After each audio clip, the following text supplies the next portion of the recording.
Hey everyone, What If Fan here, bringing you another exciting part of What If Reborn as a Goku clone. You can find the fanfic title and the original author's name on my Patreon page. Make sure to check it out and show them some love. If you enjoy the video, don't forget to like, subscribe, and ring that notification bell so you never miss an upload. Quick update. What if Ichigo awoke his true powers will be finished soon, since we've nearly at the end of the story. So now, I need your help picking the next project for the channel. I'm currently deciding between these three fanfics. What if Gacha system in Modern Family World? What if Transmigrated in Bleach World? What if Transmigrated in One Piece and becoming a Marine? Please vote in the poll and let me know which story you'd like to see next. I'll take the top pick and start working on that series next. Also check out my Patreon channel for early releases of all the series, where you can find all the series released one day ahead of YouTube. Alright, let's jump into it. Chapter 16. It's like King Piccolo all over again. Bulma pursed her lips as she flew above the wreckage of North City. She made a concentrated effort not to stare down. She'd noticed ever since Kakarot had given her those fruit and had Guru unlock her potential or whatever it was that the giant elder Namekian did, her senses had sharpened noticeably, so if she actually focused she'd be able to see down onto the streets clearly. Frankly, emptying the contents of her stomach once was enough for her today. This time was legitimately a horrible place. One with no Dragon Balls or Goku to make everything right again. Or at least there wasn't until that freaky glasses-wearing demon dickhead booted them all to this timeline. Now she, Den and Kakarot were here and Kakarot was already in full swing, ready to save this world. As much as she knew he didn't like being compared to Goku, he was every bit the same as reliability went, more so even considering he was much smarter than her oldest friend. That, and he could apparently see the future too through some fuckery that had to do with his scion dad. That really actually made everything Kakarot was getting up to make sense. And honestly, it wasn't that much of a shock. Kaiatsu had precognition of his own, though when he peered far into the future it was just random stuff he saw for the most part within his general vicinity. She was actually quite pleased to find out that when he saw the future and what was coming their way, a timeline like this even, that one of the first things he did after getting his bearings was try and snatch her up before she met this Vegeta guy. According to Bulla, she had lucked out much more with Kakarot than with Vegeta, who had apparently fucked off after getting this timeline's version of her pregnant to train to become a Super Saiyan, then went and died like some kind of loser even after that. Clearly she had gotten the superior Saiyan boyfriend. Really, Ki is super convenient, she thought to herself as she passed by North City in just a minute or so and began nearing her destination quickly, West City. She was heading for where her home was located. According to Bulla, they still lived in the estate built by her father, even if it was incredibly run down now. The grown-up Gohan, who grew up to be a real handsome and reliable man, had left with one of her boyfriend's clones. Heck, he was even taller than Goku by a good few inches. While Kakarot had taken Bulla and Den and headed towards Kami's lookout. It left nothing for her to do besides sit around in Kakarot's personal dimension, and while she was all for relaxing and letting them all handle this mess, she couldn't help but feel curious just what this timeline's version of her was like. So that was where she was headed. To meet her future counterpart. Besides, she would probably have gone stir crazy if she just sat around right now. There was just too much crazy things going on around her. Being in a future timeline, meeting a possible future daughter of hers, and Kakarot had even turned up after freaking eating the tail from the corpse of that Frieza dude's father and grown 3 inches taller. He was only an inch smaller than her now. If he went through the same kind of growth Goku did when he went through his growth spurt, then Kakarot was going to be absolutely massive. She giggled at the thought. Even right now he was hot as sin with abs that she could grind meat on. If he went through growth like that, she'd probably not be able to keep her hands off of him. And his cock was probably going to get even bigger, which was a scary thought considering how big it was already. She put those thoughts out of mind a moment later and sobered up as a familiar massive yellow-domed mansion came into view. Holes in the roof and many of the windows cracked. The pristine lawn she remembered having grown wild and untamed, the fencing in disarray. When all of us split up into different groups and went our separate ways, I had immediately began searching the world for a familiar key signature. It took me longer than I cared to admit, even with the population of the world more than half his energy was hard to pick out. Still, eventually I found him and I myself alongside Bulla and Den headed that way, while Gohan followed another clone of mine to take down the androids, and Bulma decided to go meet her counterpart from this timeline. God, that was a meeting I wish I could be there for. But needs must. It didn't actually take us long to get there at all, even with the fact that the lookout was currently always on the move right now and not docked above Corinne's tower. Probably because Corinne is dead now, as is Cammy. Huh, this is a pretty swanky place. Bulla whistled as we touched down on the lookout. Looking around, I had to agree. Even in this timeline, it was as pristine as ever. The white tiled flooring immaculate, the trees and grass, fresh and luscious looking in the home for the guardian of the earth, former residence of Cammy looking resplendent as ever. Well, it is the home of the guardian of earth. I shrugged and made my towards the building, Bulla and Den following behind me. As we approached it, I felt the familiar power of Popo making his way towards us. And as he got to the stairs leading up to the entrance, Popo stepped out of it. His wide eyes blinked slowly as he took us in. I thought my senses were playing trick on me, he said, but you truly are Goku, or at least a version of him. Whoa, what the hell is that? Bulla pointed to Popo in shock. I am Mr. Popo, the attendant for the Guardians of the Earth. He smiled lightly at her. It's nice to meet you all. It has been a very long time since the lookout has had guests. His eyes roved over all of us, lingering on Den. Hey Popo, I waved at him. Yeah, I'm a version Son Goku from another timeline. This Bulla, the daughter of Bulma and Den, an Namekian from the planet Namek and a member of the Dragon Clan like Cammy. A pleasure. Popo inclined his head lightly, before smiling at me. I assume you are here about the Dragon Balls, he mused. Popo always was incredibly intuitive. He had a whole slew of powerful and mysterious abilities and was always a great help whenever someone needed him, no matter the saga. That's right, I nodded, gesturing to Den. If you have the original sculpture, Den should be capable of reviving Shinran. His eyes lit up. That's wonderful news. Popo clasped his hands together. Can I assume you will be wishing back those who died? That's right, I nodded. So if Cammy is still around in the afterlife and hasn't reincarnated or fused with Piccolo, then he should be back as well. It might invalidate my plan for Cell a bit, but he could always start as Cammy's apprentice if things went that way, I guess. That sounds lovely. Popo replied excitedly. The sculpture is in my room, alongside the inert Dragon Balls. I collected them years ago to study myself with the hope of being able to create a set powerful enough to bring the dead back to life, though no luck, I'm afraid. If you'll give me a moment, I will bring them out to you. With that said, he happily and excitedly rushed back into the dwelling of Cammy to retrieve them, leaving us alone. So, Dragon Balls, huh? Bulla crossed her arms and struck up conversation. Mom used to tell me stories about them, but I could never really believe her about them. They sounded like a fairy tale. So they're real, huh? Yep, I replied, pointing at myself. I'm the proof right here. I'm only alive because of them in the first place, and I used 3 wishes back on Den's home planet for a bunch of things. Yeah, you said as much back in your little tree dimension thing. Bulla grinned at me. Well, it'll be cool to see this huge-ass dragon at least. Though, have you got wishes planned out or what? I've got a few, though they depend on a few things, I said in return before turning my attention to Den. Do you think you'll be able to give Shinran the ability to give 3 wishes and keep the strength the same? Den bit his lip. Alone, even with the fruit you've given me, I'm not sure, he replied, but if you use your connection with Shinran to provide the extra power, I'm sure it will be possible.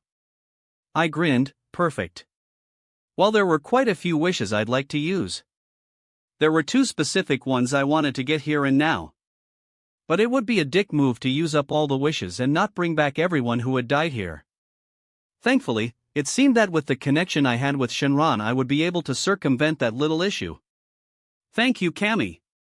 Only a few minutes later Popo returned, carrying a small glass display case and 7 small stone spheres floating in the air behind him. Here you are, he said, as he held the display case out and allowing the 7 stone spheres to gently lower to the ground. The stone model of Shinran was displayed proudly through the glass.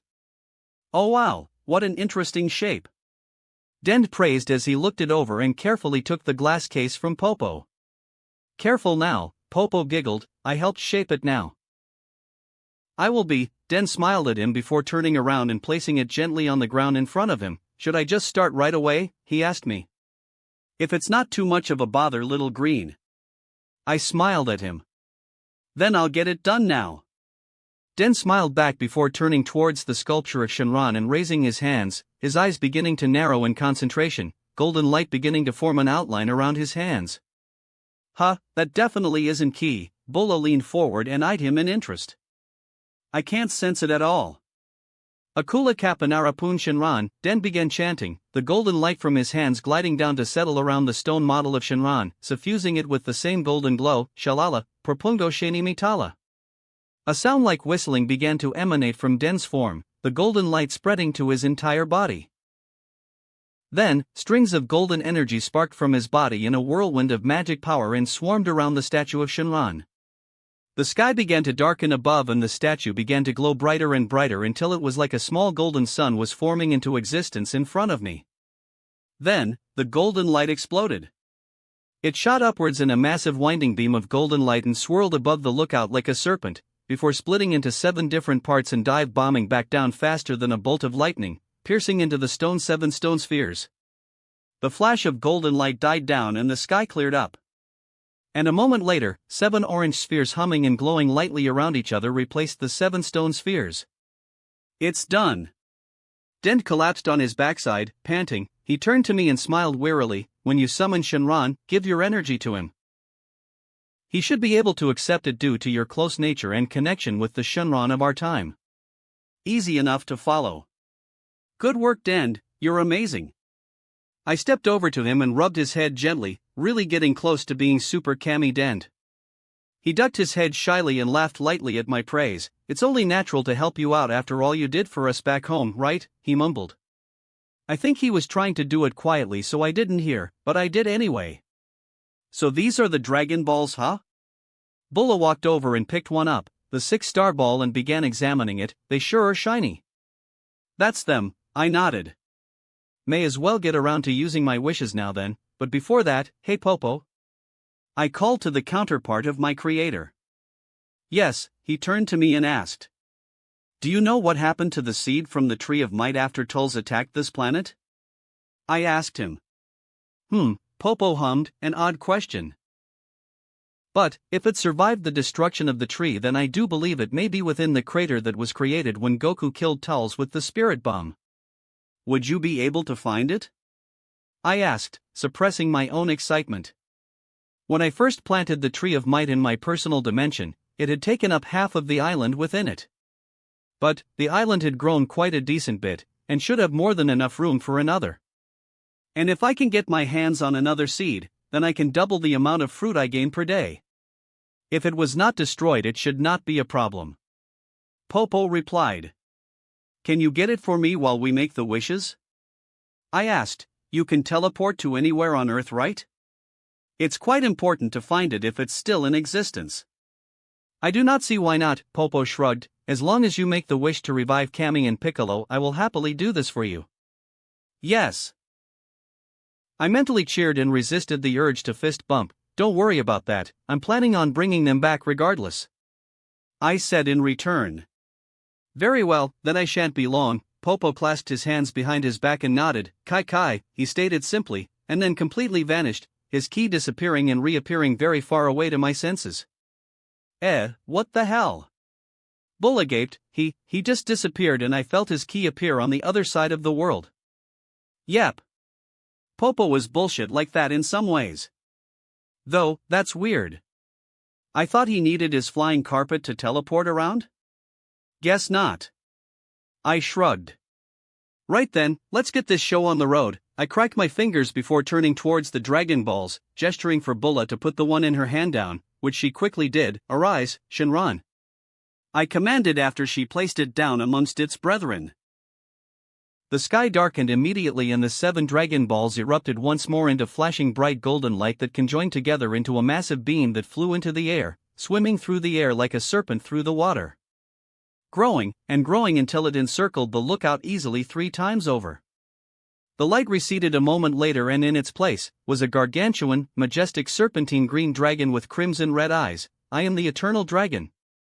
Shinran boomed, looking down upon us. "Speak now and I shall grant you 3 wishes." Holy shit!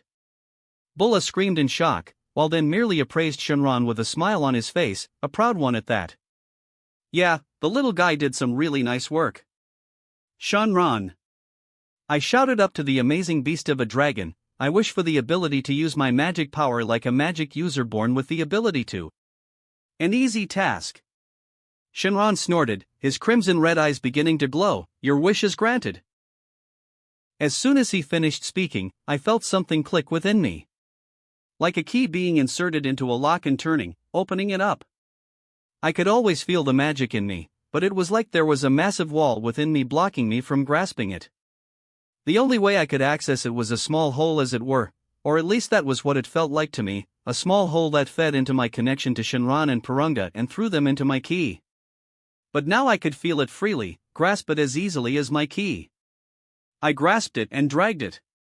My magic is different from others. Kami designed the magic he gave to the original to be used as an enhancement to his ki through the Dragon Fist because he lacked the ability to use magic for mystical purposes. Basically, it was turning that mystical power within him and me into a great big hammer. And now I could take it even further beyond. I brought my magic and my ki together and powered up to my current maximum. My crimson ki aura burst into existence around me, but that was not all. Dazzling white bolts of bioelectricity sparked throughout my aura like sizzling bolts of lightning. With a press of the button on my scouter, I scanned my current full power in my base form. 96,740,027. And this was with my power at only a quarter of its maximum due to me having it with the multiform then having it again. That meant, like this, my true full power would be 386,960,109. Yes, this form of mine, Mystic Scion, I'll call it, is 3 times that of my normal strength. And as a Mystic Super Scion I'll be nearly at 20 billion if my calculations are correct. It took all of my effort not to burst out into a great, deep, full-bellied laughter. Bulma already claimed that I sounded like a real villain when I did that. I let my magic and ki split apart and drew my aura back within me, allowing my power to return to its resting state. "Damn daddy," Bulla whispered when I powered down, "didn't take you long to surpass Master Gohan again, huh?" "You're bullshit." "Language, young lady," I scolded her with a grin, "or do you want me to put you over my knee?" She grasped her cheeks and mock gasped in fright. "Oh no, I'm sorry daddy, please don't spank my sweet perky ass." The violet-haired girl bent over at the waist, sticking her spandex-clad rear end out at me and wiggling it. What a fucking temptress. That was one lovely ass. Not quite a full-on pog ass like Bulma, but it was well on its way there, while retaining that full-on toned perkiness that must have come with all her training. She'd have a full-on bubble, but soon that jutted out high, round, and proud, that was for sure. "Excuse, can get you a move on and make your next wish already?" Shinran rumbled in annoyance, stopping me from replying. "Oh right. Alright then, for my second wish," I continued on after sending Bulla a wink and getting a cheeky smirk from her, "I wish for all the information the people known as Son Goku, Son Gohan, Piccolo, Kami, Popo, Krillin, Master Roshi, Tien Shinhan, Yamcha, Kaiotsu, Vegeta, Frieza, King Cold, Cooler's Armored Squadron and the Jinya Force know in regards to manipulating ki, magic and power-raising transformations like the Super Saiyan transformations that I can use." This was a wish I'd put a lot of thought into. I even cut out the part of learning all their martial skills as well because the influx of information would probably be hundreds of years worth and maybe too much for my brain to handle. "Very well. Wish granted." Shinran boomed once more, eyes beginning to glow bright red again. Information flooded my brain then. It was a rush of it so fast I could barely keep track, more and more and more and more and more. So many techniques, so many applications. Decades worth of ki training and manipulation rushed through me, too much for me to process. I blacked out. What the hell? Bulla's eyes went wide when she watched Kakaroto's eyes roll up into the back of his head, his body beginning to spasm, and then promptly collapsed on his back, twitching all over the place like he was going through a freaking fit. Mr. Kakaroto, the cute little green guy, then shouted in shock and sprinted over to the older boy, kneeling by his side. Bulla rushed over as well, and her eyes went wider when she noted there was freaking blood dribbling from his ears and nose. A growl tore from her lips and she glared up at the huge dragon looking down upon them. What the hell did you do? She roared, lifting a hand, a sphere of ki forming into existence in her palm. The huge-ass dragon, Shinran was its name, snorted. I merely granted his wish as he asked. The giant dragon rumbled. It is no fault of mine that he could not handle the sheer intake of information I passed on to him. He should count his blessings he has regeneration or he would be brain dead right now. Bulla clicked her tongue. The dragon was entirely unrepentant. But, as much as she'd love to punch it in the nose, she couldn't really get mad at it for doing what it was asked. Hey, Ed, she asked the alien kid fretting over Kakarot, what now? There's still one wish, right? And we need Kakarot's energy to revive everyone, right? If you want Shinran to revive all the people killed by the androids, yes, Den nodded, looking up from where she now noticed he was infusing Kakarot with golden light from his hands. Magic again, she guessed. We'll need to wait for Kakarot to wake back up, but I'm not sure how that'll take. Injuries to the brain are a lot different to normal physical wounds. I grow weary of being in the mortal dimension once more, Shinran spoke up once more. His recovery time has nothing to do with state your final wish. Bulla grit her teeth. This was bullshit. How much fucking information did he get crammed in his head if it was enough to bring down a guy that could slap down those two monster androids as easy as fucking breathing? How long does it take before we can wish again? She asked after she failed to come up with a plan by racking her brain. 6 months, 2 if there is a wish remaining. She clicked her tongue. Not exactly what Kakarot wanted to accomplish, but she supposed it wasn't that long either way. Fine. How many people can you bring back to life with the power you've got right now? She asked. Shinran huffed. I can bring back 1 dead person right now. Not ideal at all. Fuck it. She was tempted to bring back her father just to meet the prick, but really she didn't give a shit about him all that much. And they wouldn't be here if it weren't for Kakarot at all. He'd already done so much for them, saved her life even when that fat tid blonde toaster was going to kill her earlier today, so she may as well take care of Kakarot's debt for him. Fine, I wish for Cammy to be brought back to life, she shouted to the dragon. Wish, granted. Shinran boomed, his eyes glowing for a 3rd time. I apologize, but it seems I cannot grant this wish. The one known as Cammy, my original creator, has fused with the one known as Piccolo. Bulla glared up at the dragon. Just revive this Piccolo guy then, and then fuck off, she deadpanned. Rude, Shinran glared down at her, even as his eyes began glowing for a 4th. Very well, this is within my power. Wish granted. Then the fucking dragon burst into light and disappeared without even saying goodbye. And those 7 Dragon Balls turned to stone in front of her eyes before shooting off in 7 different directions, being carried all across the world if what she remembered her mom telling her about them was correct. Great, just great. At least Master Gohan will be happy, she mused, falling back onto her very sexy ass if she did say so herself and staring up at the sky. That Piccolo guy was his teacher, like he is mine after all. Dend battle power, 70,000. Kakarot battle power, 134,210,921. Chapter 17. So this where they've set up shop, huh? Gohan asked, his lips pursed into a tight frown as he stared down from high in the sky at private tropical island. He could make out a massive luxurious mansion, with a huge swimming pool at back. All manners of sports cars were parked around the property. Was a beautiful beach just down the lane from the mansion itself. It was the kind of place only people like Bulma could have afforded. Jero let those monsters loose. And they were returning here to rest in the lap of luxury after every time they slaughtered countless people? His fists clenched tightly together and he could barely control his surging ki. It was a good thing those filthy monsters couldn't sense ki, otherwise stand out to them like a blazing sun-like beacon. Yep, that's the place, the first clone Kakarot made earlier nodded. The teenage version of his father was currently laying in the middle of the air lazily, propping his chin up with hand. Pretty snazzy place, the second clone commented as he idly observed the mansion hundreds of feet below, a bit bigger than ours back home, and this one even comes with a private beach. We don't need it, no need to grab it when we're done with them, the first clone lazily shrugged. Bulma can give us a way better one in a capsule whenever we want, I bet, with better electronics. True, the second nodded in agreement. Gohan found it really weird. The second clone then turned to him. You need our help at all? He asked. He would not lie, he was tempted to say yes. But no, I'd prefer to this alone. Gohan shook his head. Actually, I have to do this alone. I have to see it through to the end. On 2 hands.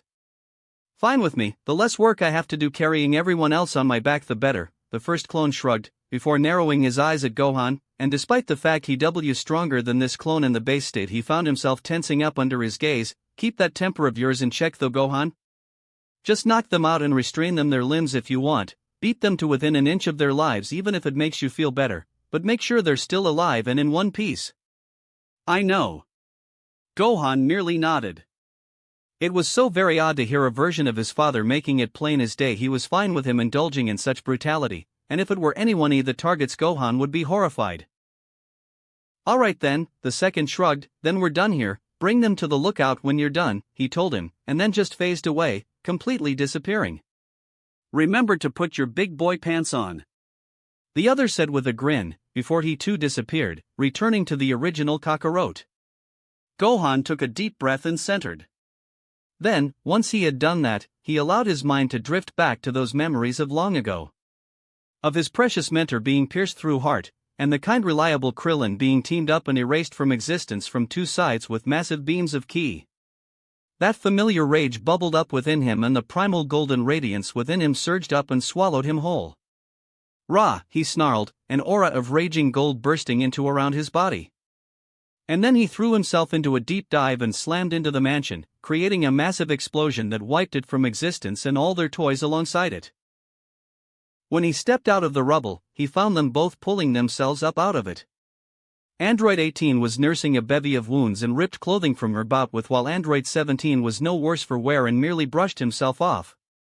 Oh, looks like it's only you, Gohan. The male of the two breathed a sigh of relief even as his sister snarled like an animal and glared bloody murder at him. For a second they're afraid it was that monster kid. You'll wish it was him when I'm through with you, Gohan promised. As he was now, he was more than 30 times stronger than he was earlier today, and they were going to a rude awakening very soon. And you're gonna wish you stayed in your hole when I'm wearing your rib cage as a hat, you fucking retarded weakling piece of shit, Android 18 roared, shooting towards him.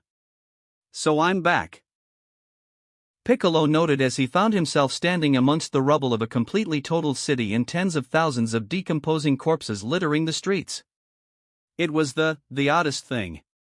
He'd been meditating while the rest were enjoying some rest between training, and Goku was sparring with Piccin, when a familiar voice echoed, mind offering him the chance to be brought back to life? The voice of the eternal dragon, Shenron. There was no hesitation. He didn't even bother tracking the others down to let them know and just accepted the offer. It had been 13 years since he'd saw Gohan. 13 worrying years. Over a decade of time where he had heard no news of back on Earth, because without the Dragon Balls and the option of returning to Earth, King Kai had to follow rules of the afterlife and they could not interfere, or even watch over the Earth. The only way to keep any track of what was going on was keeping an eye on the checkout station. Humans arrived in droves constantly, killed by the androids, so he knew the still alive. And Gohan had been left all alone to deal with them. He was just a boy, half-trained and with no support left. The fact that had lived this long just went to show how amazing the boy was. And so when Shenron gave him the option, he did not hesitate. He had to go back. He had to see Gohan and help him, no matter what. The fact of the matter was, that without even the hero's afterlife was lacking, especially when he knew Gohan was still within the living world suffering without him to help him. Gohan! Piccolo thought and spread his finely honed senses out across the planet, searching for that familiar key. Immediately a bevy of key signatures stood out to him. One, easily stronger than any of the others at base alone besides Goku and himself, and another that was just as powerful as was before his death at the hands of the android in his base form, if not a bit stronger. Another was a decent bit stronger than he knew Nail was before they fused. And it felt F.A. Dend. Piccolo realized who it was after a moment and suddenly knew the reason why Shenron was back. Dend was on Earth somehow. Two, however, stood out the most. One felt like Goku, yet different. Rougher, and having none of the feel of a Super Saiyan to them, yet massively stronger than Goku was in his form, stronger than Frieza even. But the one that caught his attention wholly was a mind-bogglingly high power. It was so large it was hard to gauge just how big it was. But it had to be nearing 40 times large his own. The only ki he'd ever felt anywhere near that strong was Goku in his Super Saiyan 3 form, yet even that didn't measure up. And, while it felt older and darker, and far more angry than he'd ever felt it before, he'd never mistake the ki of Gohan for anyone else. Before he knew it, Piccolo was blasting through the air at top speed and making no attempts to hide his power. All the power he'd gained from over a decade of training in then fusing with Kami coming out as he blitzed towards the ki of Gohan as fast as he could. Before he knew it, just a mere few minutes later he arrived at his destination, the air above a small private island in the middle of the ocean, and as he came to a stop, Piccolo's widened and his chest ached. There, down below he make out the cold mask upon a face that was so different, yet so familiar. Golden blonde hair and icy teal blue eyes. Why won't you die? The female android launched herself at Gohan. She was bloodied and beaten, but a snarl of rage was upon her lips. I hate you. Before she could hit Gohan, the back of his head met her face and he slapped her so hard she plowed into and through the ground, digging a massive cratered trench that went over hundreds of feet. You hate that you're powerless to stop me. Gohan's voice, older and rougher, nothing like the kind, soft voice he once had. How do you think all the P killed felt? What about my friends and my master? How do you think they felt when you murdered them, you monster? Gohan. Piccolo stared down in awe. Such power, and he wasn't even in a state beyond the first Super Saiyan form. I can't believe how much you've changed, he uttered. A pride and wistfulness filled him. He wasn't that young kid anymore, huh? Here he was, a man grown. He'd missed so much. I'll kill you. Android 18 roared like an animal as she burst from the trench she made, her hands filling with crackling green energy and lightning. Super Elect Dash. Before she could finish, Gohan disappeared in a burst of raw speed. Piccolo could not keep track of it all, and neither could she apparently. Because a split moment later, Gohan slammed into her jaw and slammed her into the ground hard. So hard, in fact, a massive crater over 100 feet deep formed when she impacted it. And she lay there unmoved. Won't be doing anything anymore. Gohan spat at her comatose body. Your only role left is as a stepping stone towards the protection of this planet. As he finished speaking, Gohan frowned, his head cocking to the side as if contemplating something, and then his head slowly turned and he looked up, his teal eyes meeting Pion easily even with the hundreds of feet between them. Mr. Piccolo, he trailed off, his voice cracking lightly as he stared up at him. Hey kid, Piccolo smiled down at him, a smile full of warmth, happiness, pride and more, all being directed at his once student. You did good. I don't want to be Kakarot anymore. That was the first coherent thought I had when my consciousness finally returned to me. I could feel veins throbbing on my forehead, and I had a migraine that hurt so badly I wanted to cry a bit, and there was an odd throbbing from my ears. There was so much I now knew, so much new information in my mind that it was hard to parse through it all and think properly beyond it. So many techniques, so much I understand about ki. So much I understand about how to utilize my psychic gifts and the inner workings of magic. I know how to go about shifting my ki into different elements. I know how to use the bio armor in ways I couldn't have fathomed before. There were so many ways to use mag just branched out from a singular point, magic materialization. I know how Namekians make Dragon Balls. I'm incapable of doing it the same way, but I now know thanks to knowledge how to bypass that limitation to make Dragon Balls not dependent on being a Namekian, albeit they would be much weaker. I know how to enhance my very ki itself, enhance my senses to the point where I can sense ki across the universe. I know how to teleport to anywhere I picture in the universe, yet I lack the spark of a god's power to know how to sense a god's power. I even know how to go even further beyond the first Super Saiyan form. I actually already have went Super Saiyan 2 before, I just never noticed when I did it against Fu. And how to take it even further to reach Super Saiyan 3. They're useless to me though right now. From Son Goku's knowledge I learned just how much the stronger forms of Su Saiyan increased the natural aggression within a Saiyan to dizzying heights. Until I master the first Super Saiyan form, it was safer not to touch them lest I rage out of control. Lee Berserker. The same exact reason why I hadn't just wished to become a legendary Super Saiyan like Broly. But yes, despite learning all of that, my first thought upon waking up was, I don't want to be Kakarot anymore. So far, being Kakarot while an amazing high has been largely suffering as well. Admittedly, a lot of that is my own fault. But it doesn't change the fact that I'm definitely so fucked with pushing myself to the point where my brains are literally melting out of my ears just to prepare my universe to the point where it won't be erased by a fucking dildo-headed mentally retarded toddler thing. If things keep up at this rate, I'm probably gonna end up some masochist or something. I kept out all the martial arts knowledge and ability of the people on my list to stop the information overload. I kept freaking Guru out of it despite how much I wanted to learn the amazing things he knew. But still, even with my regeneration, what I asked for was tea for me to process. If it weren't for the amazing regeneration I got from Purunga, I'd probably be a vegetable right now. Shushu, a gentle, feminine voice shushed me lightly, and suddenly, I felt small thin fingers rake slowly and comfortingly through my hair, and my head was laying on some warm and soft. Calm down, Kakarot, let your mind settle slowly, no need to rush. Bulma? But no, the voice is different, lighter. It took a lot of effort for me to open my eye. I blinked them open blearily, trying to bypass the blurry sleep crusting my eyes. When I finally did, I found myself looking up at a sea-skinned face with pointed ears, bright orange hair framing her eyes. Why you? I found my mind going blank. What, why is she here? Spoiler. She was Kranoa, the Supreme Kai of Time, leader of the Time Patrol and ruler of the Time Nest in Kanton City. The overseer of all time throughout every universe within the ball continuity. It seems like you know me, huh? She giggled girlishly. Those visions you got from Bardock must be way stronger than I thought they were if they even let you see me. I was at a total loss for words. Take your time to get your bearings. Kranoa shook her head and continued on. You went through quite the ringer with that wish you made. Been unconscious for 3 days. 3 days? I choked in disbelief. Didn't I say to calm down? She touched her finger to my nose and frowned lightly at me. If you're worried about having lost any time, then don't be. I've stopped time for Ev but us in this universe right now, well, not counting Whis and Beerus. Come again?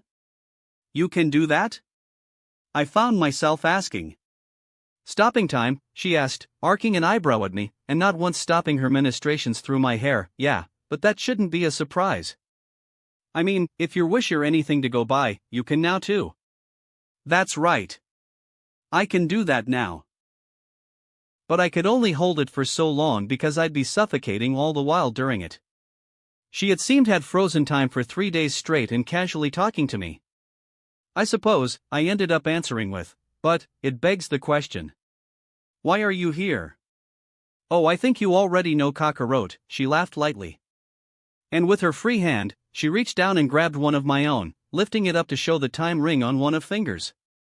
I honestly hadn't put much thought into it beyond running my key through it and trying to figure out how to use it. All I'd figured out was most of its features were block me for now. Am I in trouble? I ask we use next. I'm basically a time breaker at this point. No, Kranoa continued smiling as her laughter ended. I already know you aren't behind this. I've been keeping an eye on you since your timeline diverged, and I'm no punish you for just taking advantage of the situations you found yourself forced into. The muscles I hadn't even known were tense, went limp as I relaxed back into her surprisingly comfortable thighs. Whoever is behind all this, they're smart and skilled, more so even than Tawa by a large margin, but they're not as sly as they think they are. The cute orange-haired Kaiham wasn't that hard for me to figure out that all the little timelines set into your time ring were test runs, made to poke and prodded my reactions to see what they could get away before moving on to your timeline as a finished project. Of slight changes in history that would result in a massive spiraling later down the line. What? Wait, Bulla? Does that mean all the timelines Fu wanted to send me to had been altered just slightly by him at points? Actually, how the fuck did he even do that? Did he like switch the fetus of a Trunks with a Bulla or something? God, that is disturbing as fuck to think about. By the way, Kranoa continued, breaking me from my thoughts, I took the liberty of fixing that ring of yours. You should be able to use it to return to your own dimension, no even back here if you want, or any of the other timelines already preset within. Oh, and I returned the original settings of a time ring to it as well that should let you travel to in future.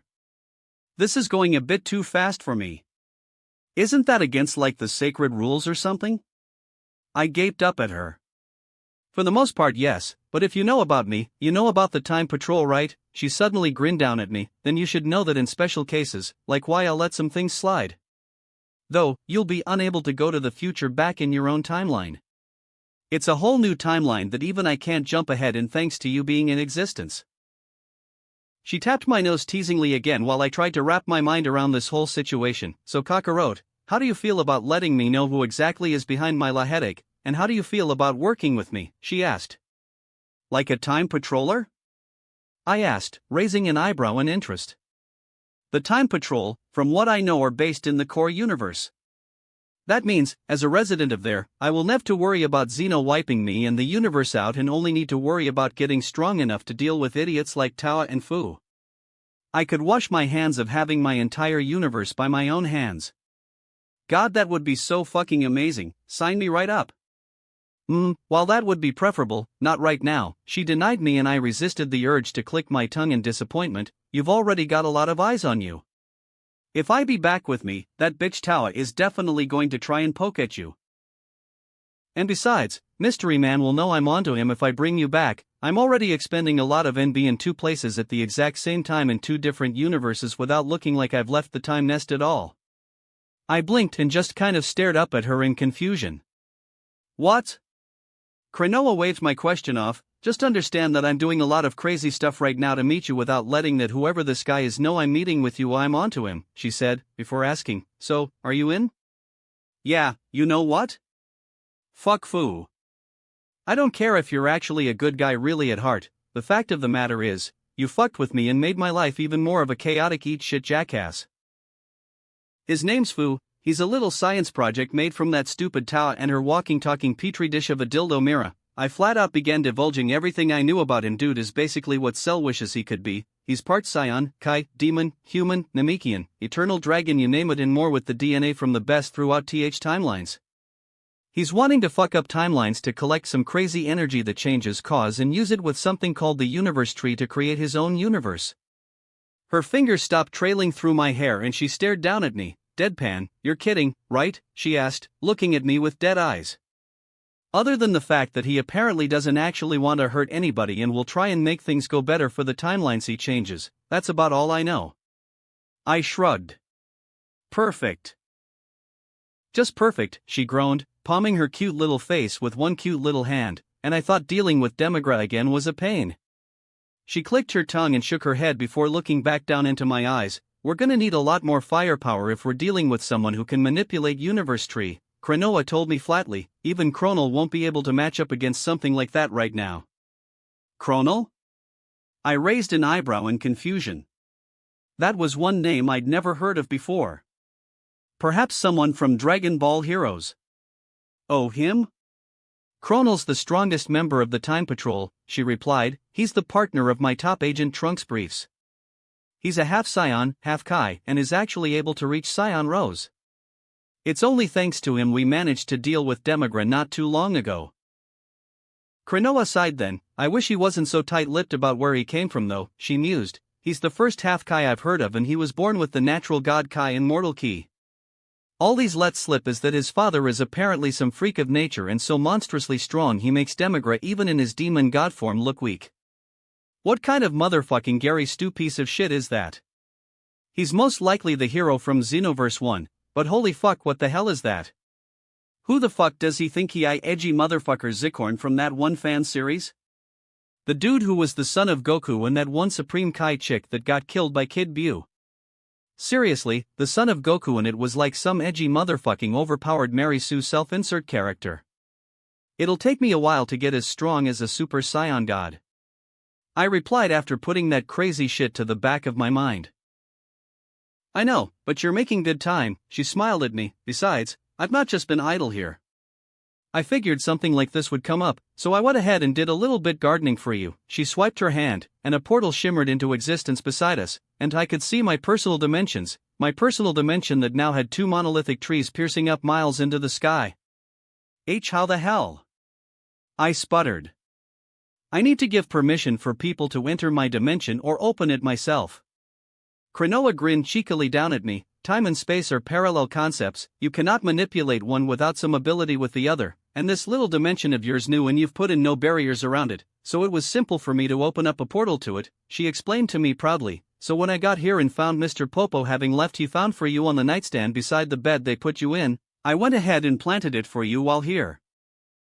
So you've got 3 days worth of fruit to use now. Well, that was nice to know, I guess. And I also just noticed that we are actually on a bed. A very familiar bed, in a very familiar bland white room. The same room I first woke, well, the version of it in this timeline at least. I'm gonna need to put some barriers in around my dimension though. Thankfully, I've got a good idea on how to do that thanks to new information that raped its way into my brain. Thanks, I settled on smiling at her, this'll be a big help, and I'm not lying. With 2 Tree of Might, that's what 48 fruit a day?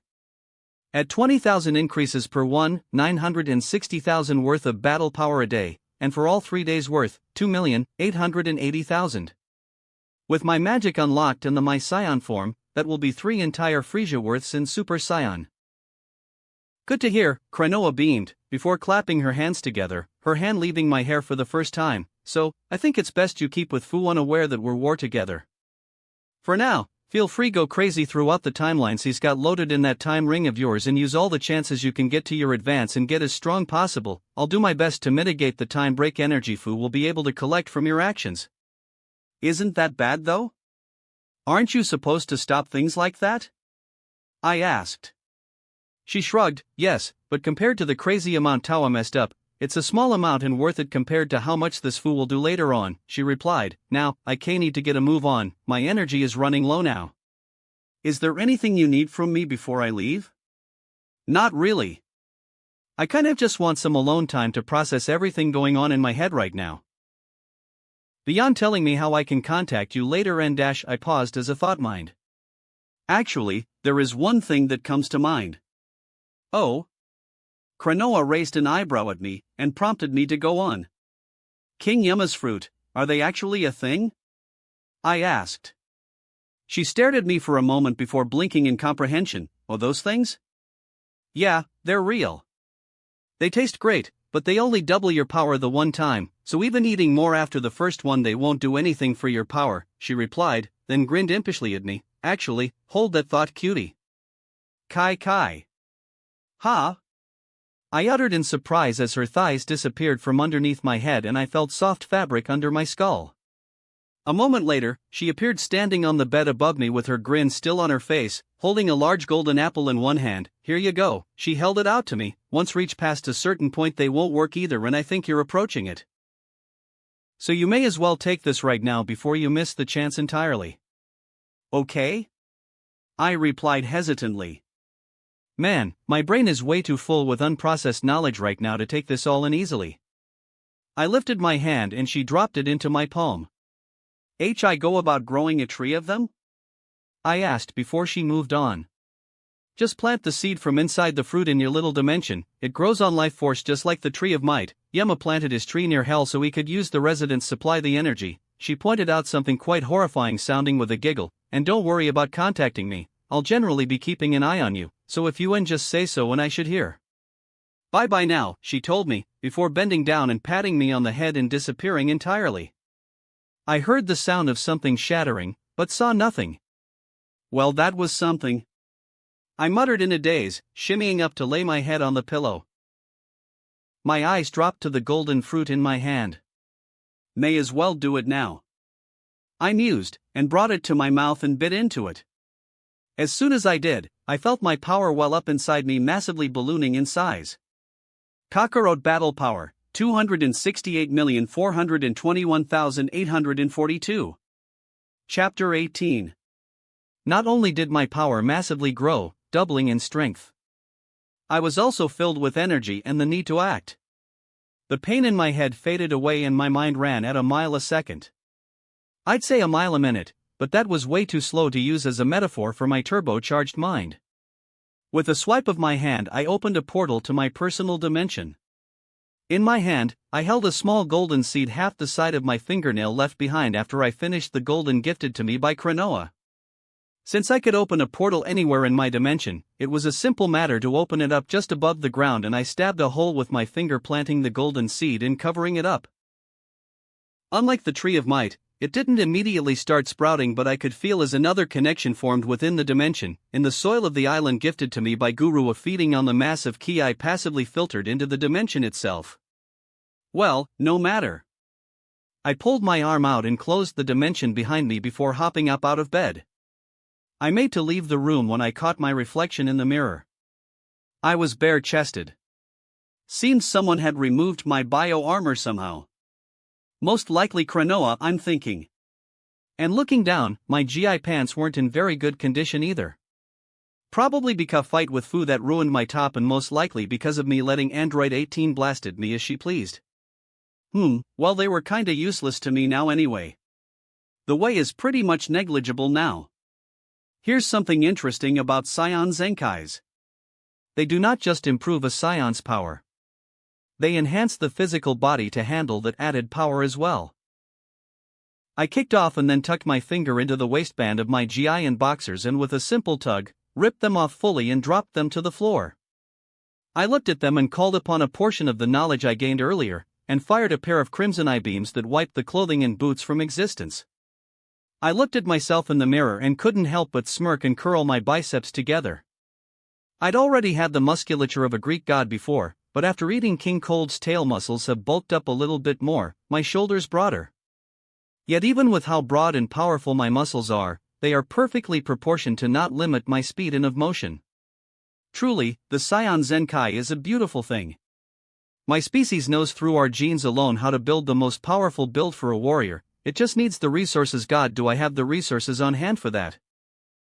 With the increases in size I've gained from the ultra-divine water, the Tree of Might, and now King Cold, my body looks like it wow a game of chicken with a planet. Looking myself over, I'm just an inch or so smaller than Bulma in height now. And heck, my cock, even limp as it is right now, it's easy to tell it went through a little bit of E from eating King Cold's tail as well. Full hard, it must be the pinnacle of all dicks. And that is without even the ultra dick form. Bulma, you're not dealing with the average Scion dick anymore.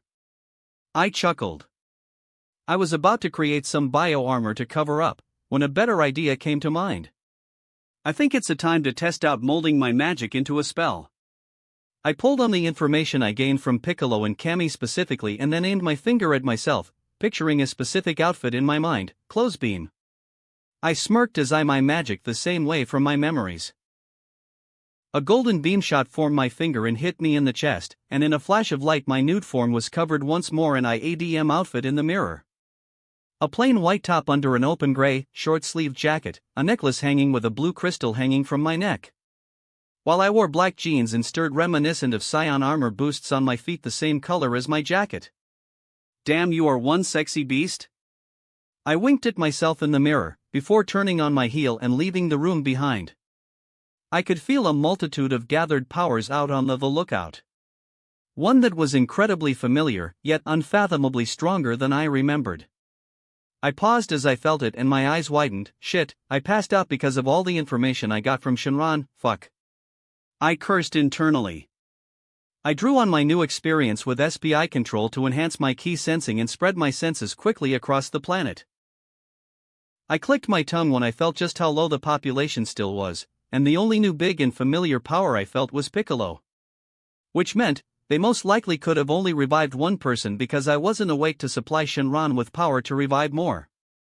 Yeah, we'll definitely need to stick around until the Dragon Balls can be used again to bring everyone back. Though now that I'm not hopped up on the excitement of getting more wishes to get even better, I can think a bit more clearly, and this might be for the best. The world is in state after all. It is unlikely to be able to support its former population before the androids started causing mayhem. Well, if needs be, I can make my own set of Dragon Balls and deal with that. I mused. I knew how to make two different set of Dragon Balls now. The first were in the same Wanamikian of the Dragon Clan did, but I'm unable to go that route because I'm not of the Dragon Clan. The other is from information I have from Popo. He, after studying under so long, has learned how to make his own, but of a much weaker variety since he is also not of the Dragon Clan. For instance, these versions of the dragons that me and him would be unable to bring back the dead. Which kind of explained why he never went through with them. Even if he did, he'd be unable to bring back Kami and Co. But, cleaning up the mess that the androids made of the world? That should be well within the power of any dragon I can make now. I put it out of mind for now and quickly made my way to the outside of Kami's residence. And stepped outside. As soon as I did, my eyes landed on the gathering of 5, the tall-clad Namekian that towered over everyone else, being the newest member of the group. Well, him and the 2 beat-up and unconscious twin androids at their feet. They weren't restrained. Well, with Gohan here and them so beat up, that was fine. But, they H enough power to blow up the earth in spite if they're awake for a few seconds and have that time to act. Well, I do remember a certain restraining technique created by an idiot future. And it will be easily enough to replicate now with all my knowledge on shaping ki. I lifted my hands up and formed my ki into crimson red energy rings and launched them at. The group of 5 turned to me just as I fired, and the 2 androids were suddenly the trio of energy rings, each binding their torsos, legs and arms. Sup minions? I lazily greeted them with a wave and smirk. The first one to respond was Piccolo, who snorted, crossing his arms. "You're right, he is cocky as hell," he said to Gohan. "From what I've seen, this is kind of humble for him." Gohan sighed. "I mean, is it cocky if it's true?" I smirked and gestured to myself. "I mean, look at me, I'm fucking amazing." "Well, me and my buddy Little Green here, if it wasn't for him we'd even be talking now, Piccolo," I added, while Den beamed happily at my praise. "Oh, I'm grateful to you both, and Den has done a splendid job, but the truth is the truth." Piccolo smirked right back at me. Piccolo is and always will be a sassy bitch. Well, axe when he was shitting himself from Bew. But I'll give him a pass for that, since you know Piccolo had never fought anyone taller than himself until then. That must have been a tough day indeed for him. As much as the back and forth here is fun, Bulla cut in and pointed at me. "What's with that massive power boost you just went through? Your power totally doubled, and you're that weird other form you got when you wished to be able to use magic from that stupid-ass dragon." An excuse came to me after only a moment of pondering. My brain was literally leaking out of my ears. I shrugged, and God, did I not ever want to feel that again. Baby, Dad's scion with regeneration that makes Piccolo here's look cute. I'd have died if it weren't for my regeneration. I just got a massive Zenkai thanks to it. Seriously, she raised her eyebrows at me questioningly, disbelieving. "No, that makes sense," Gohan nodded, crossing his muscular arms over his chest. "The whole Zenkai thing is still a mystery to me, since I've only had minor boosts over the year back on Namek. Father's strength jumped up over 30 times what it was between the fights with Captain Jinyu and Frieza.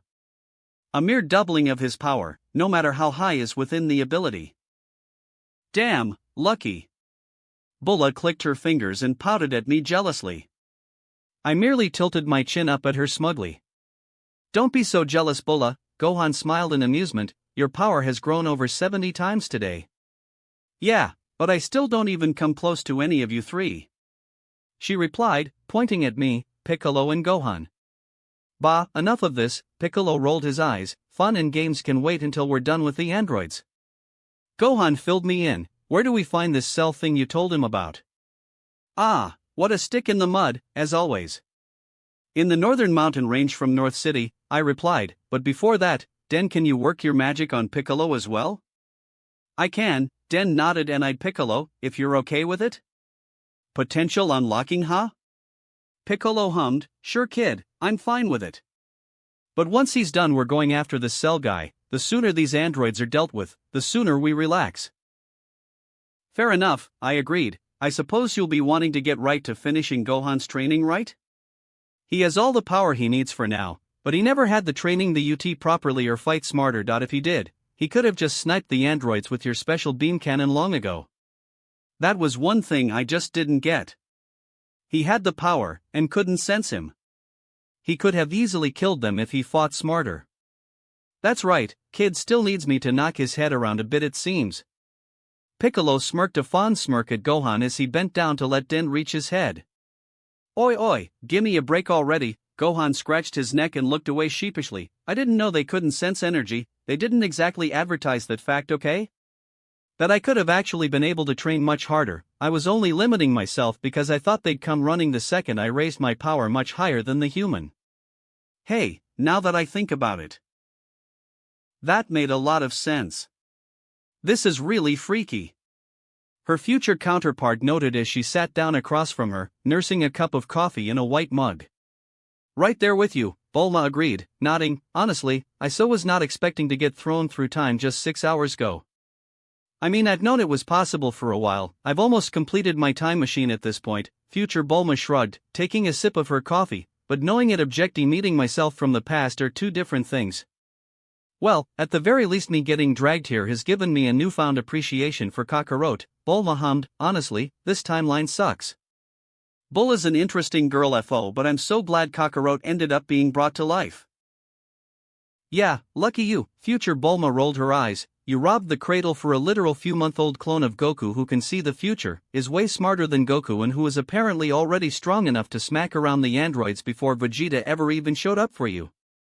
Hey, he still has all the memories of living up to 15, and that's the age we were when we set out looking for the perfect boyfriend, Bulma pointed out, then clicked a few beat her scouter, scrolled through the photograph folder she had and a moment later, a hologram of Kakarot nude. Besides, look at him, he's practically sex on legs. Future Bulma's eyes went to the familiar, yet unfamiliar boy. She'd never seen Goku during his growth spurt after all. Her eyes lingered on his barrel-like chest and absurdly deft muscles.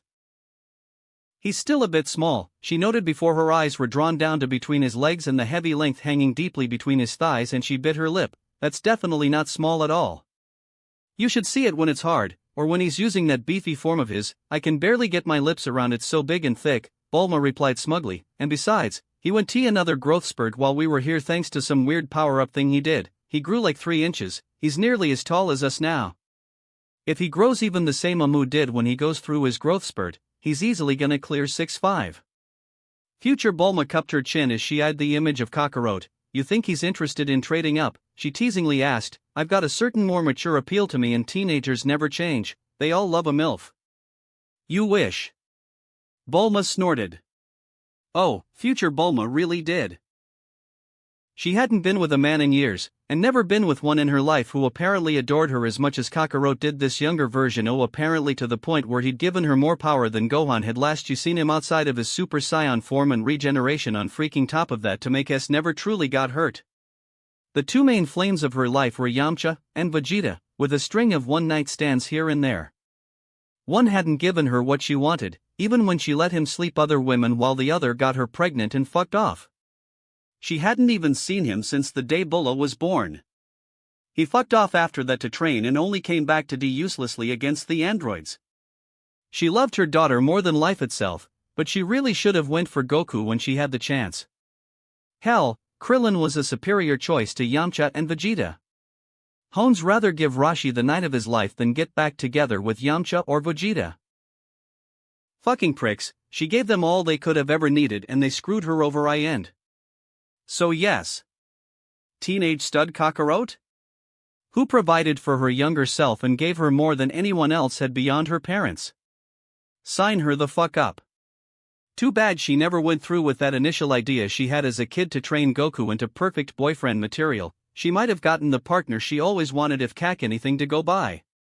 And heck, if she was invested in a boyfriend who trained like him, she probably would have came to the gravity chamber idea a lot earlier in the world, while probably have never turned out this bad. Quite a bit, yes, she admitted to herself. Her younger self sighed and leaned back into her chair. Honestly, he's probably gonna hit on you regardless. Not to brag, actually, yes I'm bragging, he's got a real big soft me, Bulma smugly replied, and you are me. No doubt he's gonna give you a bunch of those fruit from the tree of might. Just one of them will add a good 500 years to span, bring you back to your prime age and apparently give you just a bit more power than this Vegeta guy apparently had when he arrived on Earth here. Yes, see, that was what she was talking about. He was going out of his way to feed her younger self stuff like that and making sure she was strong enough to protect herself without having to waste her life training like a meathead, while also making sure she lived as long as she wanted and getting to keep your youthful looks. See, that was the kind of partner that deserved to have her let him fuck other girls and not Yamcha. I won't really mind if you fuck him, her younger self broke her from her thoughts with a sigh. He deserves it way more than Yamcha ever did, 1,000,000 times over. But, I've dibs, I've not had the chance to have full-on sex with him yet. Ha, they really were the same person, weren't they? They were totally on the same wavelength. Her lips curved up into an eager smile. Really? Future Bulma purred, well, a bit slow on your part, but I'll definitely be taking you up on that. Gimme a break, you old slut, Bulma huffed and crossed her arms. I'd only broken up with Yamcha a week when we started on the journey towards Namek. I was horny as fuck, him around me so much and looking like he was carved from marble, but I didn't want to just jump right back into full-on sex after Yamcha. Fair enough, I guess, future Bulma laughed, but I'm at the point where I'll happily take a ride on him if he wants. Don't blame me if he takes a liking to the more mature. See you, Bulma, she winked teasingly at her younger self. Oh, I think you'll be in for a big surprise. Bulma smirked right back at her future counterpart. After all, she was willing to bet her older self had never taken anything the Sis Kakarot, nor a lover so demanding and untiring. With his regeneration and infinite ki generator, Kakarot only stopped if he wanted to. Otherwise, he could go for as long as he desired. Which reminded her. When they had some alone time, she should get around to wearing that little bunny suit for him that he loved so much. She hadn't gotten the chance to. He definitely deserved it. So it should be somewhere around here? Piccolo asked as we floated above the northern mountain range of North City. He held the unconscious and bound form of Android 18 one arm, while Gohan had Android 17 slung over his shoulder, both still bound by my knockoff of Gotenks galactic donut move. Yo daddy, do you know the specific place? Bulla asked, cause honestly, there's so much shitty mountains around here it'll take forever to find it if you don't. Not specifically, no, I shrugged, but I've got a good idea on how to find it, and if it doesn't work out I'll just scour the place with multiform clones. With how I can go it should long regardless. Well, alright, she shrugged. I spread my ki senses out over the entire mountain range and no more, and then with spirit control I focused it intently, searching every nook and cranny for any ki signatures stood out. I could sense everything within the mountain range. From the fish to the birds. From the dinosaurs to bugs. I could pinpoint them as easily as if they were right in front of my eyes. But yet, nothing stood out beyond that. I tried for a good few minutes, but nothing at all stood out. Jero must have something that blocks ki sensing somehow. I mused. WHI sense, considering it's impossible to sense the ki of the androids. When I opened my eyes I found Bulla smirking at me as she floated upside down, crossing her arms and legs. So, any luck? She teasingly asked, as if she already knew the answer. Probably due to the frown on my face. Just a setback. I shrugged as I called upon my magic, merging it with my ki. White bolts of bioelectricity crackled off of my form as my power tripled, and then the air rippled me as I began forming clones en masse. Bulla yelped as dozens, tens of dozens, then hundreds of me appeared, while Gohan and Piccolo merely calmly flew up above to observe. Go! I commanded. There was a massive grumbling, but all 700 plus of my clones did as told, all with a battle power over 1,000,000, and began tearing through the air at blinding speeds. Cheekily smacked Bulla on the ass as he flew past her. Daddy's such a pervert. She floated around to face me after getting turned around by the tide of Mies, a deadpan look on her face. I could see Gohan palming his face up abo my peripheral vision. Well, we've got time for now until they find Jero's lab, I smirked at her, and Daddy's at his weakest, why not try and beat him up while we wait? Daddy knows just what to say, huh? Bulla grinned eagerly, unfolding from her sitting position and lowering herself into a stance midair, her aura bursting into life around he. I almost feel sorry for Vegeta. I heard Piccolo comment from above, before Bulla flew at me. An hour went by. And while having fun with Bulla and getting a taste for her skills, I've made some decent progress in growth myself, abusing the Kaioken that I learned from thanks to Shinran. Not bad. I praised as I blocked an overhead hammer blow from Bulla from above with my forearm. The bone creaked from the strength of the blow, but already through the CS sparring for the last half hour, my power had risen quite a bit through Zenkai's. With my power weakened so thoroughly due to the multiform, it was the perfect time to blow off some steam with Bulla. And also to try out the Kaioken. And what a doozy the technique was, even just using the very basic form I'd felt my bones crack. But not good enough, I smirked as I lashed out, my foot connecting with her knee from below. She hissed as her knee popped and made to pull back, but I used the forearm blocking with to snake up into her guard and grab her fingers and pull her down into me, her back against my front and my arm wrapping around her throat. "What you gonna do, little girl?" I breathed teasingly in her ear as she bucked against me and tried to apply her currently greater strength to throw me off. No luck for her. Bulla is good, very talented for sure. But she's a novice, she suffers from the same problems Trunk did. She's rough and has very little experience fighting beyond sparring with Gohan. She doesn't know how to apply that talent and strength of hers though. Not yet at least. Her aura flared to life around and she tried to force me off, but it was a simple matter to flare my own to counter it. It was a nice try though. Damn it, she growled and even tried to bite into my arm. She whined in pain though when her teeth only met a suddenly formed piece of bio-armor though. With a sigh of annoyance, she stopped resisting and slumped into my hold. "Fine, you win," she relented. "Daddy always does." I teased with a laugh, loosening my grip on her throat. I was about to let her go when her perky bubble butt began to wiggle against my front, pressing into and grinding against me. "What are you doing?" I asked, raising an eyebrow. I could hear the smirk in her reply. "Well, since Daddy has done so much for me today and even won, I should reward him, right, Daddy?" She looked over her shoulder at me, eyes meeting my own. I could have escalated right then and there. But I didn't. "Don't go pushing too hard now, you might regret it later," I warned her. She rolled her eyes, losing the playful facade. "Oh come on, Kakarot," she huffed, becoming serious. "Do you know how many guys I know my age?"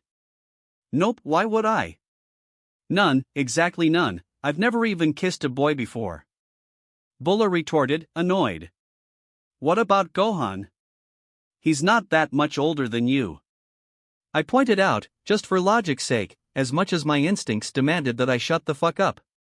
Her nose wrinkled up. "Ew, no," she denied that route immediately. "Master Gohan's my big brother, there's nobody I look up to as much as him. But I ain't interested in him lick all for that reason." She turned in my hold then with my loosened grip and wrapped her arms around my neck and stared me in the eye. "You're hot. You obviously think I'm hot and we've got a fun little back and forth going on," she pointed out, "so let's fucking have some fun, Daddy." We'd drifted far away enough from Gohan and Piccolo we could get right down to it here and now. Tempting, very tempting, I mused, before slapping her on the ass and getting a surprised squeal out of her and making her let go of my neck. "Man, she has really nice ass, be much fun as it would be to give you a pounding that would make your mother jealous." "No," I flatly denied her. "What, why?" she demanded, clutching the bouncy round-ass cheek I just gave a little spanking to. "Because I'm in a relationship already, and unless Bulma okays it I'm not gonna fuck other woman," I replied, and just as I did, a rush of information flowed into my mind as unclones dispelled itself. Plus, I found Gero's lab. Bulla blinked before shrugging. "So, if I get that version of Mom's permission you'll fuck me?" she asked, ignoring what I just informed her. "You know what?" I rolled my eyes. "Get both of their permissions and I'll fuck you so hard you'll get a Zenkai strong enough to let you slap around the androids yourself." "Alright then." Bulla pumped her fist into the air. "Let's get a move on then and go find this cell freak or whatever." We met up with Piccolo and Gohan again, well after I used the healing ability I'd gained from both Piccolo himself and King Cold to heal Bulla and regenerated the damage I'd done myself. And from there, once I dispelled all my clones we flew over to where my memories told me the remains of Gero's lab was. "So, this is where they were made, huh?" Gohan mused as we touched down atop the leveled out tip of what was once a mountain. "Yeah, looks like the main lab was destroyed though," I hummed, looking around. "The more things change, the more they stay the same, huh?" "Here," I said, walking over to it, where there was a pair of large rusted silver doors. I kicked them off their hinges, letting them fall to the bottom with a massive bang, revealing a set of ladders that went all the way down. I hopped in and free fell down, the other three following behind me. When I got to the bottom and made my way inside the sub-lab, it was incredibly dark. The only light coming flashing pods and computer lights. A sub-lab, how cliché. Bulla snorted. I paused as I was making my way through towards the far end. There, on the wall were a multitude of human-sized, coffin-like capsules. 13, 14, 15, 16, and even 19. Those were the numbers labeled on them. And through the green windows on them, I could make out the vague shadow of humanoid heads. TCH, you were right, huh? Piccolo grunted as he stopped beside me and stared at them. So there really were other androids, and these 13 and 16 are apparently even strange, these two pieces of trash, huh? He asked, gesturing to the android in his arm that he was carrying around like a sack of garbage. Yep, but they're not active now, I smirked. It should be simple for Bulma to reprogram them. Besides, they shouldn't be anywhere near a threat to Gohan now. Or you really considering how much your power is growing? I suppose so. Piccolo grunted once more, and fell in line with me as we continued on. Finally, at the end of the lab, right beside the huge computer mainframe, I found what we were looking for. A huge glass tube filled with green liquid that reminded me of my GE pod as a baby. And within it, was floated a huge green cicada-like insectoid creature, the size of a full-grown man. And it was staring right at us with bright, fear-filled, slit crimson red eyes. Huh, he's already conscious. So this is Cell? Gohan hummed in interest as he made his way over to the tube. Not exactly impressive to look at, is he? Bulla snorted. You'd be surprised. I laughed lightly as I walked over and placed my hand on the massive glass tube. When I did, I could finally sense him. It was odd, really. It felt like I was as many people I knew clumped together. Oddly, I could even sense myself. Not Goku, but my actual self. It's only been like half a day or so since I got here. How the hell did Gero's little machines get my cells implanted within Cell already? Well, I'll give the creepy old fuck this much, he's real competent when it comes to his machines. Wanna know something interesting about Ki? The more and more skilled you became with it, the easier it was to sense it, and the more you could pick up the general nature of through their Ki. Cell, even in this form, is strong. Almost as strong as Bulla. But, he's filled with maliciousness. Even reprogramming him will be impossible now since he's actually fully awake. Move right now, but I can sense his panic. I can feel his Ki growing bit by bit. Tiny amounts, but this water he's within, it's facilitating his growth. I'm assuming it will conti such until he's strong enough to reach his imperfect form, and then he'll be able to break out. Luckily, he's so weak in comparison to me right now, that I can deal with this easily enough. I pushed my fingers into the glass of the massive liquid-filled tube and gripped hard. Moment later, it shattered loudly into millions of pieces. As soon as it did, Cell began to shriek in fear as the water splashed to the ground. I wrapped my hand around the huge bug's throat and lifted him into the air. Kakarot, what are you doing? Gohan asked, frowning at me. He's full of evil, he can't be reprogrammed at this point, I shrugged. I'm getting rid of inherent evil ingrained into him by Gero and giving him a blank slate to start clean. Before he could let any of that moral shun and nonsense get in the way. There were many techniques I'd picked up from the information I'd gotten from Shinran. So many I probably couldn't list them all. But one specifically I got from both Kami Piccolo was called fission. It was what allowed the nameless Namekian to split himself into two beings, one good and one evil. Usually, I would not be able to apply that to anything but myself. But, I know everything of the Yardrats techniques that Son Goku and Cooler had learned. And you need to affect others with your own Ki through spirit control to take them along with you when using instant transmission. Cooler even used spirit control in conjunction with the Ultra and his bio armor to create his new final form, the one he used to vastly surpass his brother Frieza. With this knowledge, I can apply fission to other people. Well, so long as they lack the strength to put up a fight against me. I mused. I wouldn't be doing this for every evil PE came across. But Cell right now, while I know what he could possibly do in the future and is filled with malice, has not actively committed any sins. Enhancing my Ki and control to the very limit, I spread my Ki through Cell and mentally grasped onto the malice filling him. I followed that malice to the core, that which it owed from, that which filled him with the desire to cause pain and suffering. And I trapped it within a bubble of my Ki. And then I pulled. A moment later, I lowered Cell gently back down as dark, evil Ki surged out of his form like smoke into a sphere of Ki within my hand, bit by bit as I dragged it out of Cell, his befouled suit and dropped dramatically.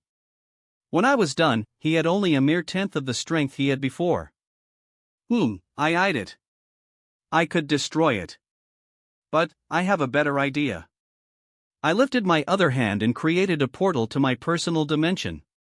Reaching through, I grabbed one of the fruit from one of the Tree of Might and pulled it out, closing the portal. Then, using applications from the Mafuba, I brought the evil key of Cell together with the fruit and sealed it within the fruit. The orange fruit darkened from a bright orange to warm brown. Did you just? Piccolo gaped at me, eyes wide in shock. What the fuck did you just do? Bola asked. In reply, I merely tossed her the fruit. Here you go, eat up, this should give you a massive power boost. I replied with a grin. It probably said a lot about how much Bola already trusted me that she merely shrugged after catching it, and took a massive bite out of it, followed by a second, and then a W, and her aura of ki exploded into existence around her as her power rose by more than half. Damn, am I good or what? Cicada Cell, Pre-Fission, Battle Power, 5 million. Cicada Cell, Good, Battle Power, 500,000. Mirai Bola Battle Power, 11,620,000. Mirai Piccolo Battle Power, 11,787,500,000. Kakarot Battle Power, 287,507,977. That wraps up this part of What If Reborn as a Goku Clone. Thanks so much for listening. As always, new parts drop every 4 days, so be sure to stay tuned. Quick reminder. What If Ichigo Awoke His True Powers will be finished soon, since we've nearly at the end of the story. So now, I need your help picking the next project for the channel. I'm currently deciding between these 3 fanfics. What If Gacha System in Modern Family World? What If Transmigrated in Bleach World? What If Transmigrated in One Piece and becoming a Marine? Please vote in the poll and let me know which story you'd like to see next. I'll take the top pick and start working on that series next. Also check out my Patreon channel for early releases of all the series, where you can find all the series released one day ahead of YouTube. If you enjoyed the video, don't forget to like, subscribe, share it with your friends, and please consider supporting the original author as well. See you in the next one.